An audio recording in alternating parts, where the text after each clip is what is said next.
Voilà, mesdames et messieurs, chers Gaulois, chers gladiateurs, Bino Bopona Papa Hervé comme artiste Nabino.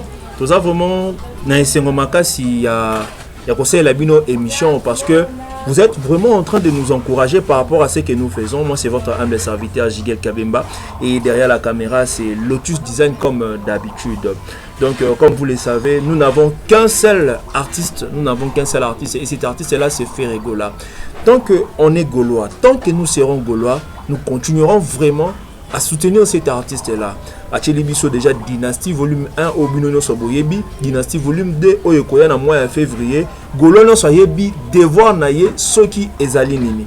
Na ndenge un peu ça merci makasi na bato no so ba soutenir kibiso, na bato no so ba ko continuer ko commenter ko partager parce que tu remarquer pe bo perdre moins habitude d'abino on a kotala mingi Joshua News Télévision. Nous vous faisons de très belles émissions. Nous risquons vraiment moi makambo belé mais tout ça, malgré que nous constatons qu'il y a des likes, il y a aussi des commentaires, mais tout ça, vraiment, on a besoin de la rythme, émission, tout ça qui dernièrement, on a dit Sabino réellement que l'artiste Mukwa Bongo, c'est un faux chanteur. C'est vraiment un faux chanteur, Ngakout chanteur, mais façon qui beaucoup de gens ont apprécié.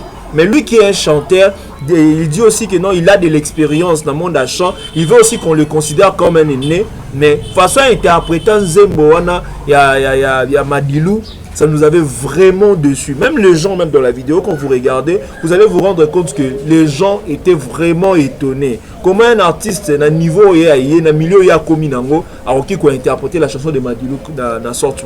Mais nous avons essayé de chanter. Et beaucoup de gens ont apprécié. Et puis en même temps, nous leur avons montré combien Ferregola est grand. Combien Ferregola a pu interpréter la chanson à partir de l'Oka Pepe Calais. J'avais fait la capella, il y a Nzembo, Bengi Mercure. Il y a papa, il y a Ferregola, il imiter la voix de imiter la voix, il y a Pepe Calais. Et en même temps, il y a Maki du Soussou Nzembo, il y a Tok Tok, na José pour vous prouver que non. Ferregola, c'est vraiment un bosseur, Dans sa qui peut sous allusion, hommage au Basala qui n'a taboulé, hommage à taboulé, autrement qui combien Ferregola avait chanté et cela avait vraiment plu à beaucoup de personnes. Donc Ferregola, c'est un diamant musical, tous à la fier vraiment il y a des fans qui ont fait Ferregola, tous à la fier, il y a soutenir cet artiste. Je vais lire quelques commentaires pour Nabino. Pour la Tsabino, combien nous sommes fiers de vous, combien nous sommes très heureux, très contents et vous avez soutenu par tous les Gaulois, tous les gladiateurs. Moi, c'est votre humble serviteur Jigel Kabemba. Et par rapport à la dernière analyse que nous avons faite, nous avons déjà Shekina Bafaleno, à l'objet the greatest of all time, Ferregola. Donc il est grand, il est vraiment grand. Merci vraiment Shekina Bataleno, Tomonipe Strong, Monsieur Dynasty. Oh non, déjà à apporter combo un meilleur album du moment. Ozana matière, bravo, bien parlé. Merci beaucoup Strong. Merci à Edson Zola. Vraiment frère, bravo pour l'analyse. Merci vraiment Edson pour le soutien.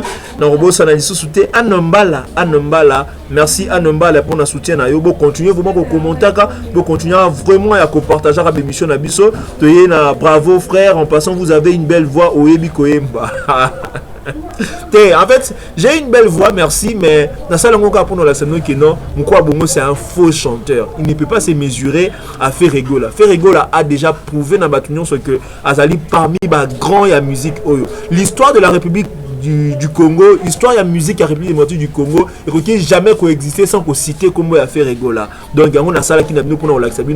Asuka na ye car na animation na ye, asuka na ye na bloco azo salawana.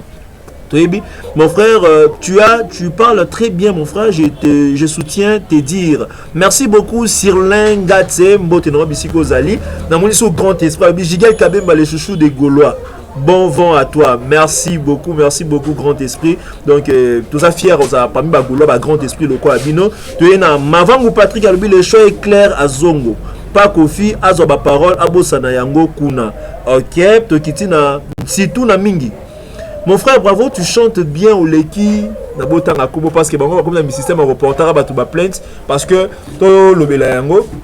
il y a un de nos confrères, Bogart de la presse, Oyo Azali, Oyo Azako Samba, si je le dis bien, Azako Samba, Azana dossier, mon niveau à parquet. Le plus grand péché que cet artiste, que ces journalistes, ces chroniqueurs a pu commettre, c'est juste de faire une critique. Et sa critique lui a valu une plainte au niveau il y a parquet. Et c'est ce qui nous déçoit. Parce que s'il faudrait vraiment aujourd'hui porter des plaintes, oui, bah, que Ferrego a reporté ma plainte n'a pas tout. Ebélé à Ebélé. Ferrego a vraiment reporté ma plainte n'a pas Ebélé, mais Ferrego ne l'a pas fait. Atika la peu comme ça, la moté. Et il n'est pas le seul artiste, le seul chroniqueur qui a enregistré ma plainte. Tout ce monde appelle des Gonabis sous Charlie Prince. Il y a beaucoup de Lema et Babilo Koana. Mais pourquoi avancer de la sorte tant qu'on sait que tout ça dans le monde de la musique et ça la rapport. Dernièrement, tu peux cet exemple très probant. Tout le monde qui n'y a pas encore. Mon communicateur, il y a Kofi Olomide, être attaqué dans le niveau, il y a aéroport. Azaki attaqué par Nanyo Baloto, l'autisme design, la Bengata Baloto. Pour tout le monde, on a vu sur la plainte. Tu as sur la liberté, il y a expression, les sous-soutés. Tu as sur la liberté, on a été. Normalement, Moutoulokoa Nyamakor a porté plainte. Mais c'est parce qu'il a été attaqué. Non seulement de Boïté que Asala qui bat des films, il ne pouvait pas l'attaquer au niveau de l'aéroport. Tant qu'il y a Sali Yango, ça mérite amplement une plainte. Est-ce que vous avez vu Kofi Olomide derrière ces choses pour le retard pression, il y a Nyamakor pour qu'il a porté plainte. Il ne l'a pas fait. Asali Yango, parce que Ayebi Keza musique, malgré que les limites ont été dépassées, malgré que le borne va dépasser largement. Parce que tu ne peux pas attaquer une personne à niveau aéroport, sachant qu'il y a un grand nombre de gens qui pour la mieux peut-être mais nos artistes n'ont pas cet esprit-là de supporter certaines choses. Quand tu acceptes d'être une star, quand tu acceptes de faire de la musique, il faut avoir ce qu'on appelle la tolérance, la maîtrise. Mais beaucoup d'artistes ne le font pas. Donc, notre confrère Azam Obali, malgré tout ce qui se passe, à finir toujours, il y a qu'à s'en sortir parce que mais j'en profite aussi pour prodiguer un conseil à tous nos frères. Vous voyez que le aujourd'hui, artiste supporter certaines choses. Moi je vois des gens journalistes plainte, analystes plainte juste parce que ça critique. La critique est permise, je le dis et je le répète. La critique est permise. Mais soyons maintenant prudents. Nous n'allons plus citer les noms. Nous n'allons plus citer les noms des artistes. Vous comprenez? Moi, Mouké. Oui, voilà les gars de la presse Nazoloba.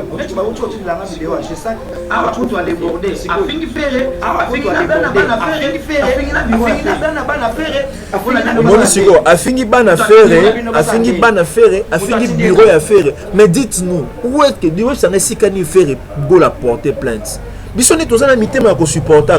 sommes des grandes personnes, nous avons un artiste très humble, nous avons un artiste parce que tout ce que nous faisons, c'est un risque, oui, on le reconnaît, mais au moins on le fait professionnellement. Tout ça, on a pour blesser les gens. Parce que tel que moi, là, personnellement, à niveau nous, on n'insulte pas. Même si on doit insulter, vous aussi, vous avez un bureau composé, bureau de communicateur, ce que mon est fingir. Oui, si on ne peut pas répliquer. Parce que Ferrego apportera plainte et si on va finir à railler, c'est automatique. Et puis très souvent les gens c'est parce que à mon que communicateur n'est pas incompétent, à mesure de défendre valablement, tu as répliquer valablement dans l'attaque moroboy. Normalement, artiste, un grand artiste, que j'ai été insulté parce que ça arrive tout le temps. Même le président de la République, traité président de la République, dans la qualification qui est au côté. Mais nulle part nous avons vu la personne qui l'avait qualifié se retrouver en prison. Sur la musique, nous avons comme bosser que tout cannabis. Tout terrain. Tout le babongo. Parce que nous nous battons. Tu as vu que les ceux qui artistes bien, ceux qui ont la salle bien, nous allons les soutenir. Olinga te soutenir. Mais pourquoi vous ne supportez pas des critiques? Parce que le qui est esplanade à parler du peuple. S'il est l'eau esplanade à parler du peuple, tout le monde est si activité. Dans la il y a un commentaire là les commentaires les plus bêtes de l'histoire de la musique. Oh, Ferregola, bah, à comme il là, à comme il a parlé du peuple dans Moué. Est-ce que Ferregola, a parlé du peuple dans Moué? C'est pendant ta mauvaise foi, bah, mais la Ferregola, c'est pendant loi qui déjà se passe depuis Kala, juste parce que ça n'a pas ça, Ferregola a bétaté. C'est pendant Ferregola, après qui déjà date le 19 novembre, et ça qui est connu de tous. Maintenant, c'est connu de tous. Mais quand il y a calendrier le 19 novembre, il y a novembre, bah date mais pourquoi vous attirez seulement sur la date où il fait réussir à Ponaki?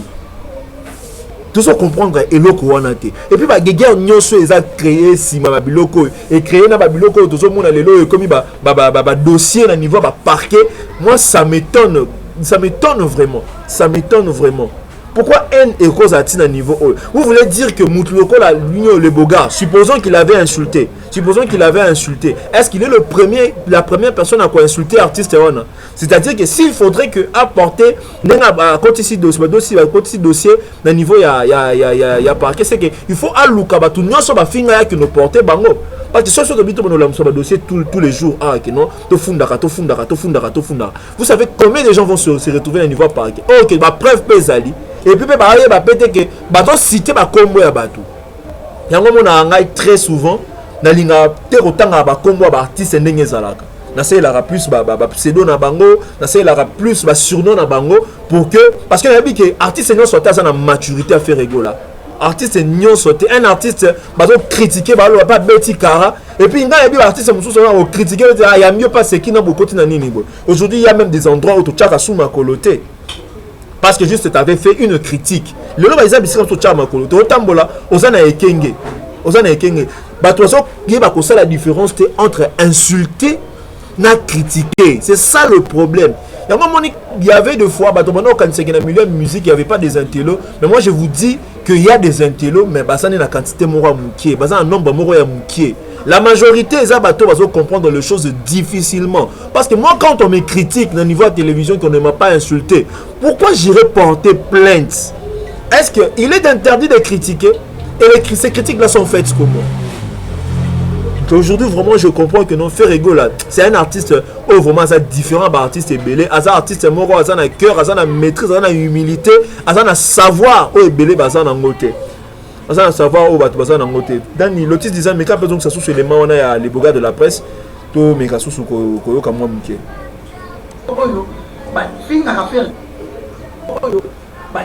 Oui, on a besoin là les bogas de la presse.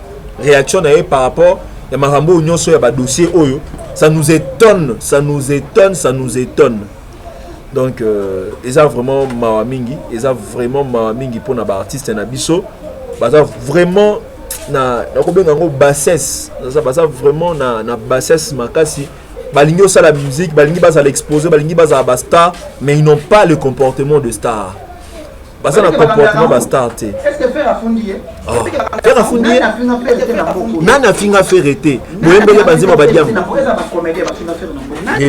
que faire à kanisa ba comédie? On a de la naï, muto faire à tinda ba beta. On a que ba finga.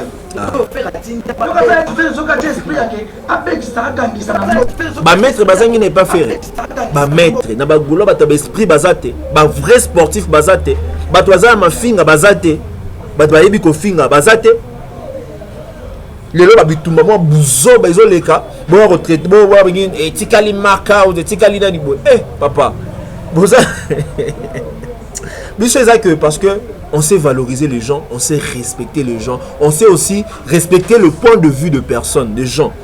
Vous comprenez? Tu veux respecter le point de vue à battre. Il y a un moment où de total à boiton. Tout ça cause un peu babandi ko finga boy peut-être ba ébissé maman ba fille a fait rigoler à ses preneuses en côté. L'autre fois j'avais recadré comment elle s'appelle encore la fille là où a finga a fait rigoler l'autisme design. Comment on est espèce sonani comment on est bungingai comment on est formé bungingai oh ba qui fait rigoler mutaba chanvre mais la radiamba les kana mimi boy. Mesdames et messieurs, le plus important pour nous, c'est que nous, le chroniqueur, nous sommes journalistes, nous sommes appuyer faire rigoler, tous à prudent, tous à la vraiment na maël et belé, pour éviter insulter. Ce qui est monique au Kanga, pour ça nous fingaté, ça la t'est fort qu'au Tanga ba comboté. Parce que autre comme ça là, ils ont sous musique comme haine. et comme vraiment haine wana eza nini haine contre l'artiste tellement beaucoup ko artiste et moko tazo ka ko réagir sur la bloc wana te beaucoup ko s'attaquer parce que que l'entourage de Ferrego là est vraiment fort au bandaki non entouragé maintenant c'est que le combat est comme kita na ba défenseur à Ferrego là et comme ko kita na ba journaliste à Ferrego là c'est pendant bino nyonso nyonso busataka na Ferrego là moi na nyonso ceux qui ba attaquer ba parents na ye a réagir ça kaka moi na nyonso a réagir ça kaka mais bino bolingi te biso to réagir bokomi kolakisa biso le quoi que non ko funda wana nde komi ba faiblesse ça on ne supportera pas non plus parce que ce qui est comme le quoi ya ko funda boy biso peut to kende kana ligne wana ko funda ka faut to kende bongo vous comprenez faut to kende bongo biso bi que to ça la musique à Congo depuis kala ezala kaka bongo ben insulte ezalaka ba critique ezalaka côté ba fingi yo bi abetinga boy alobi ngana za boy petina ngana ya boy yo pe leka kuna salango boy au moins ba fingi et c'est non match si non wana mais le comme on dirait ba pakango ko ya na lola bino ne boza mabende ya rovimbisa ba pake bino boza bisika ko sala ba swap na kozwaka ba makasi biso tozala na ngote ba to faire ba sala na ngote bokoloba depuis tant na ba page na bino koloba n'importe quoi sur notre artiste to réagir ça raté to loba elo moroté nga oyo na Joshua News Télévision na ça na taku tu refinga ka batute na finga raté moi je ne me base que sur de critiques so on note la émission nga moko parce que nga so nze moneza mabe na oyoka so nte na ntoke nze moneza mabe nzembo wana ti dernièrement misize moment we pola donc on la clip moko boy donc miss ou pas si lelo auto le mambo arabe faire écouter Koffi Olomide abimisi biberon Koffi Olomide a rappelé le col azalaka rappeur depuis bon mois na ye nzembo Koffi Olomide wana biberon et kangi masolo na kati ya capitale et kangi masolo na kati ba challenge na ba challenge si ko to kumisa te to lobate le quoi non faire na nani faire na Koffi Olomide na kalawanda yo kanate Koffi Olomide sali bo to kumisa te quand quelqu'un fait quelque chose de bien de continuer toujours quoi appuyer. Vous comprendre. Même à ta Aigle, votre artiste, c'est une très belle chanson. Est-ce que qu'on dit manga, ce qui n'a yebi ici yo, que na linga ka elili na yo, libosa na mona yo. Mais ba qualité banze mwana mde, to yo kango lisuute. Na l'album na ye oyo abimisi dernièrement oyo nino amour. Oui, c'est une très belle chanson, on apprécie. Mais tant abimisi banze moloko là, ba wa auto bimisa so qui garde du corps awa. Nous n'avons même pas de sens. Ils n'ont même pas de sens. Et puis ce qui nous a énervé, ce qui nous a étonné, pour comparer à mon TikTok, il y a Nekonabiso Ferrego là, il y a un artiste, je sais. Ce qui nous a étonné, ça ne vaut même pas la peine à comparer en gros. Ça ne vaut même pas la peine. Mesdames et messieurs, tu continues, mais l'engagement qui n'a pas moins mouqué, na plateforme na biso to créer à Sika Gaulois libéral, na été ceux qui l'autisme design on va profiter. La Kisayango parce que vous voyez que ma mouvement nous a évolué biso ba journaliste ba chroniqueur non sorte dans la Simafe Regola on avait choisi de travailler pour parler de faire autrement et pour le faire autrement to créer plateforme moi comme on a Gaulois libéral et ça ba artiste nyonso et ba chroniqueur nyonso parce que pour soutenir faire Regola ba décider comme makambu professionnellement comme makambu na ba insulter mettons le belaka à faire rigola pour ça la promotion vraiment à faire rigola comme il le faut parce que tu dis que bah on jeu ça détail tous un album na biso dynastie volume 2 et zo bimana février et en même temps tous un oba bengi stade de martyr il faut déjà un retour vandara parce que aujourd'hui nous voulons que le niveau des médias qui est plus de journalistes préférés un grand nombre de journalistes préférés pour que tu envoies les médias, pour que tu aies la capacité à reconvaincre un grand nombre de personnes par rapport à un événement important où les alliés pour faire rigola. Donc, nous avons fait rigola. Qui est sur Facebook, na recherche na yo beta Gaulois libéral. Beta Gaulois libéral. La Gaulois libéral, wana au aimer page, au partageant moi-même na abonné na yo, mis na Facebook, de sorte que famille wana eya munene toutes les informations sérieuses, je le dis bien sérieuses et responsables de faire rigola borozango vraiment na Gaulois libéral. Donc c'est un peu ça l'information. Déjà vous allez comme on a déjà ali moko déjà ya ba fiche que concevoir pour na bino borolanda ya boromona yango tant on peut na page wana boromona vraiment malgré que la fiche ça moi derrière amitié même aussi il s'en mode ko chango na page et ko plaire bino le secret na vraiment makasi ko chango pose micro Torozo de la Bino, Calamité, parce que vous en avez parlé à déjà Moula PC Bandi. Donc, toujours moi dans quelques minutes. Donc, c'est un peu ça. Je vais suivre bye bye. Deuxième partie, émission Oyo, et Roya bientôt.